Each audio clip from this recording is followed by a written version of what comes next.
అతిశ్రీ పార్థివనామ సంవత్సర పుష్యశుద్ధ పంచమి శుక్రవారం రోహిణీ నక్షత్రం 16-12 దివిత్యాజ్యం 32-14 రావి 6-3 తైతులాకరణం సర్వార్థ సిద్ధియోగం దీర్ఘాయుష్యమస్తు ఆరోగ్యమస్తు పుత్రపౌత్రాభివృద్ధిరస్తు ధన కనక వస్తువాహన సమృద్ధిరస్తు సర్వేషాం సమస్త సన్మంగళాని భవంతు.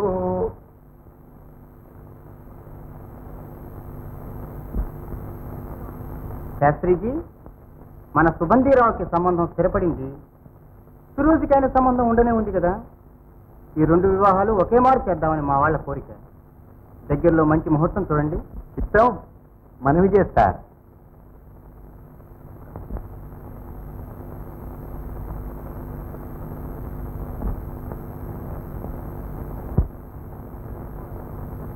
రేపు మాఘశుద్ధ పంచమి గురువారం దివ్య చకోరమైన లగ్నం కానివ్వండి.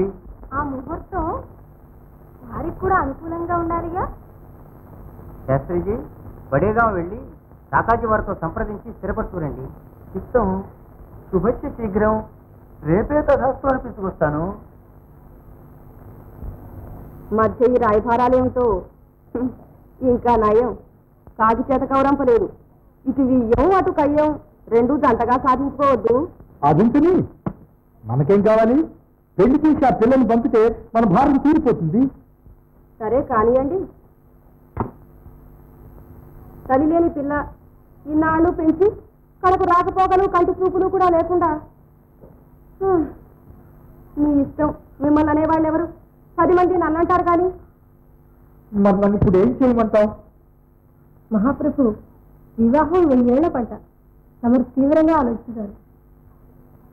అసలు వాళ్ళ ఎత్తు ఆయనకు అర్థమైతేగా ఆలోచించడానికి.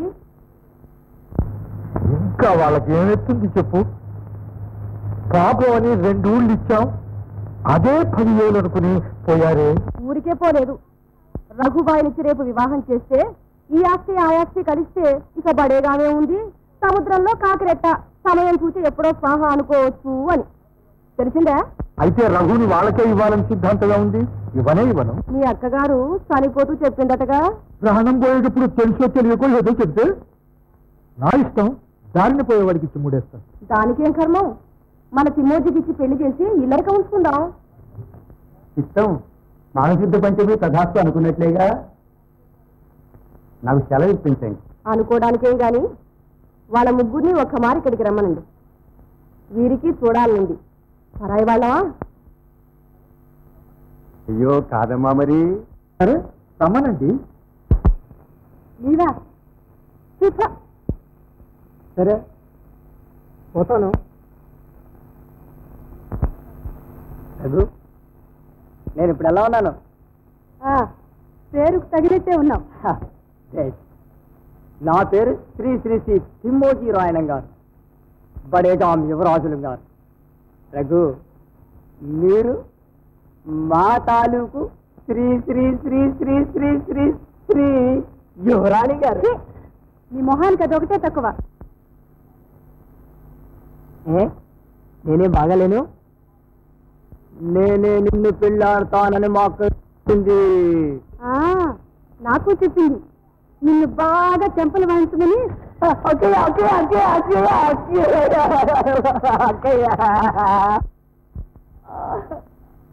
ఇదేమిటమ్మా, మరి ఇంత మోట సరసమా? నాకేం సరసమే ఈతడితో. అబ్బా, ఇప్పుడు ఇలాగే అంటారు. రేపు ఆ 3 ముళ్ళు పడగానే చాలండి మారాముళ్ళు. వెళ్ళావయ్యా? పోవయ్యా ఎర్రి మగడ. ఏం చేయను మోతి? అది నేను చెప్పాలి. నువ్వు చెప్పబోతే నాకేం తెలుస్తుంది మోతి? చేతి మాత్రం తెలుసుకోవచ్చు. మోతి మోతి మోతి మోతి మోతి నువ్వు చెప్పినట్టు అల్లా చేస్తాను. చెప్పా? సరే, పోయి ప్రియా అని, ప్రేసి అని, రఘు అని ముద్దు పెట్టుకో. ముద్దు ముద్దంటే ఎలా ఉంటుంది? ఎలా ఉంటుంది మోతి?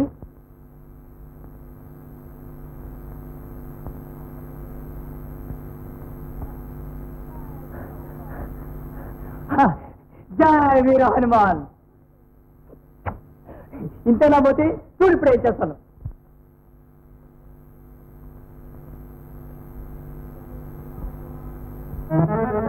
నీ మాట కాదని లేక ముగ్గురం వచ్చాం. పురోహితులను పిలిపించి మరి వివాహం మొత్తం నిశ్చయం చేశారంటే రేపే ప్రయాణం చేస్తాం. ఇప్పుడే వచ్చారు, అప్పుడే ప్రయాణమా? చూసారా, పెళ్లి కాకముందే మీ కుమారులు బియ్యాల వారి వేషాలు వేస్తున్నారు. రాక రాక వచ్చారు, 4 పూటలు ఉండిపోండి నాయన.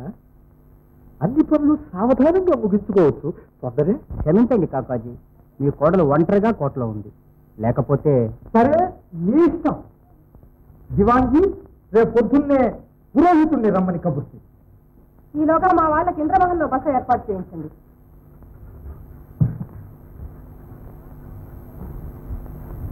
మామూలు మా కుమారులు మాత్రమే కాదు, ఇప్పుడు వియ్యాల వారు కూడాను జాగ్రత్తగా మర్యాద చేయాలి.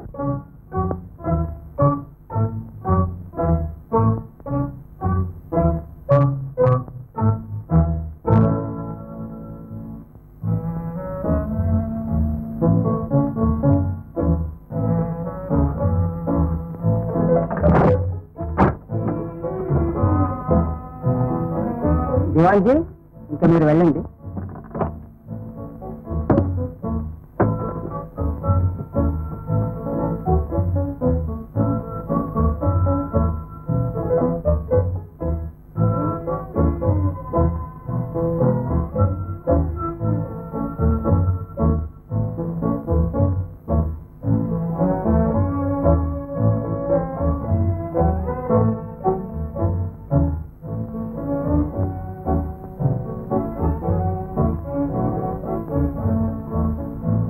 మహారాణి, వాళ్ళను భద్రంగా బోన్లో పెట్టి వచ్చాను. జాగ్రత్త, వాళ్ళ ప్రాణాలన్నీ మీ చేతిలో ఉన్నాయి. ఏం చేస్తారు?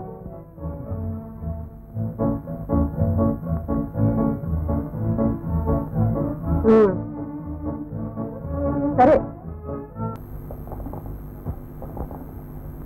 మహాప్రభు, మన వారు ఊరికే రాలేదు. ఎంత సిబ్బంది, ఎంత సైన్యం, ఎంత మంది మార్బలం, చతురంగ సైన్య సన్నాహంగా. పెళ్లి రాయబారానికే వచ్చిన వాళ్ళైతే ఇంత సిబ్బంది ఎందుకా అని. ఉన్న తంత్రమంతా అందులోనే ఉంది. వారి దయలేగా. గోముఖ వ్యాఖ్యాలు. గాంజీ, ఇంతకు వాళ్ళు ఇంద్రమహల్లోనేగా ఉంది. చిత్తం, ఈ మోసం మొట్టమొదటే కనిపెట్టి తగిన కట్టుదిట్టం చేశాం. పద, ఇప్పుడే ఈ వీరభైరవ కరాలానికి బలి చేస్తాను. తొందరపడకండి. ఏం చేసినా మనం ఆలోచించి చెయ్యాలి. వారి సేనను ఇక్కడే అరికట్టి దండెత్తి పత్తికొండ కోటను ముట్టడించాలి. గిర్మోజీ, నడు.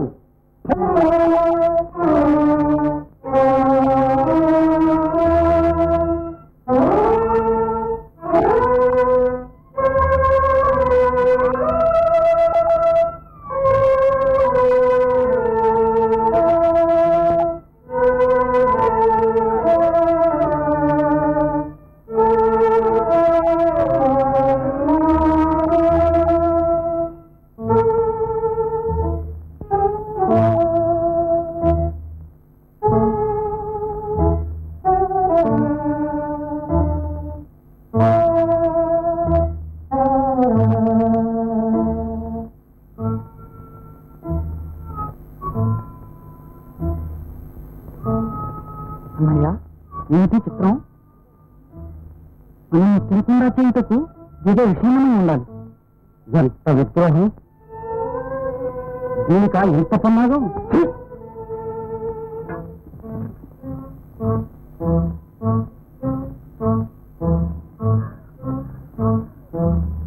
ఇంతకు ఈ కుక్కలే లేకపోతే మన గతి ఏమని ఉండేదో. ఎందుకని పిలిపించి విషానం పెడతారా? ఆది నుంచి నాకు అనుమానమే. అనుకున్నంత పని చేశారు. మగతనం ఉంటే ఎదురుగా వచ్చి పోరాడాలి కానీ ఈ ఖుజ్జా పని ఏంటి? పిల్లతండ్రిని నమ్మి వచ్చినందుకు తగిన గౌరవం చేశాడు. ఈ పాపం ఊరికే పోతుందా? చస్తే పారేసి దిక్కు లేక నాశనం అయిపోతాడు. పోనీ ఈ వేదాంతమే ఇంతవరకు తెచ్చింది. పంపకాల నాడే ప్రతిక్రియ చేస్తే ఇంతవరకు రాదుగా. రాజ్యకాంక్షాలోభులైన ఈ రాక్షసుల్ని దయతలసరాదు. అది తరువాత ఉందాం. ముందు బంధికైనా తప్పించుకునే మార్గం ఆలోచించండి. అనుకాల వేళ ఆవేశం లాభం లేదు. శౌర్య పౌరుషాలు సాగవు తమ్ముడు. విషబాధ నుండి తప్పించిన దేవుడు ఏదో మార్గం చూపిస్తాడు. త్వరపడకండి.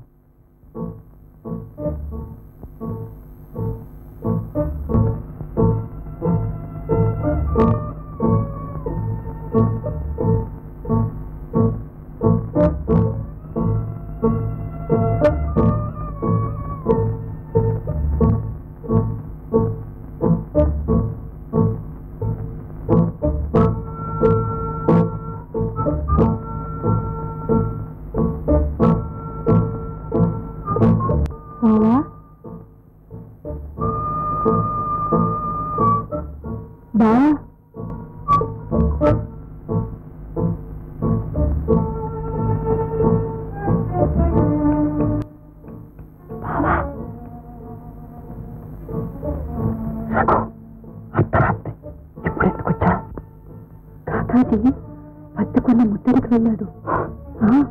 10,000 దండతో. ఎంత దుర్మార్గం! అయ్యో, వదిన ఒంటరిగా ఉంది. కుర్రవాడు ఏమైపోతారు? రఘు, ఇక్కడి నుంచి తప్పించుకుపోయే మార్గం నా చేతి అవుతుంది బావా. మావా మావా,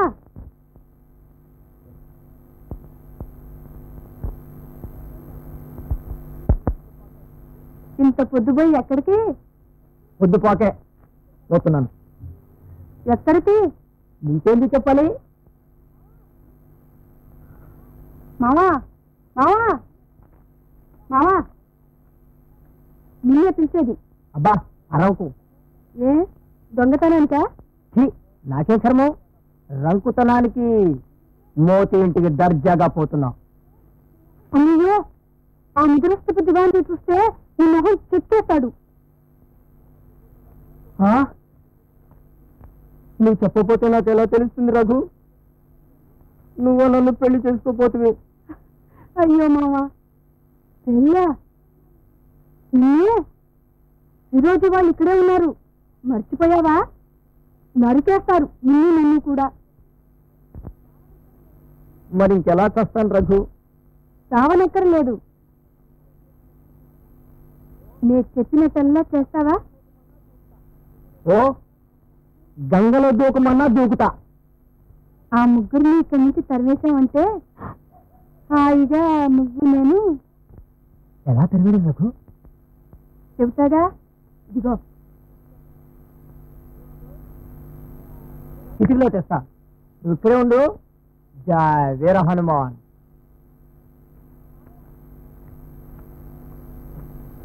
మావయ్య,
తప్పించొచ్చాడు